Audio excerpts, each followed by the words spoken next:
It had been a long time since I let anyone hear me do any more than grunt or bellow. I heard him shut the bedstand, and it echoed like a boiler door. I heard him say, "Here," and something hit my bed. Little, just like the size of a lizard or a snake. Juicy fruit is the best I can do for you at the moment, Chief. Package I won off of Scanlan, pitching pennies.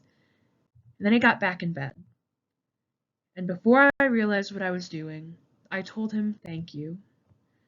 He didn't say anything right off. He was up on his elbow, watching me the way he'd watched the black boy, waiting for me to say something else.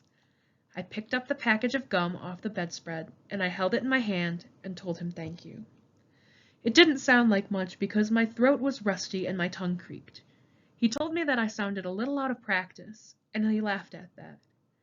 I tried to laugh with him, but it was a squawking sound, like a pullet trying to crow. It sounded more like crying than laughing.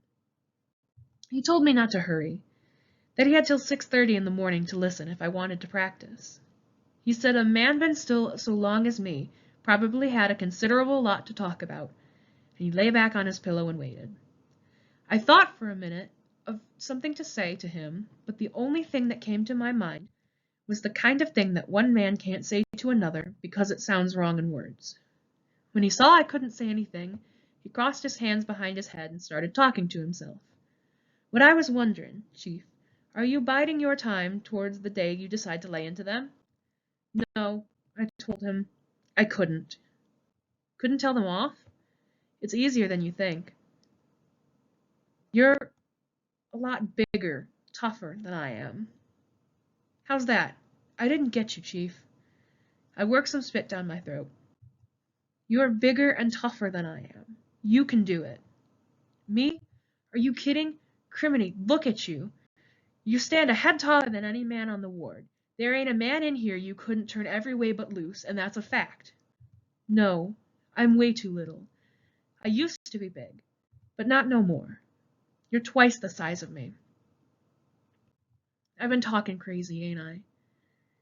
Yeah, Chief. He rolled over in his bed.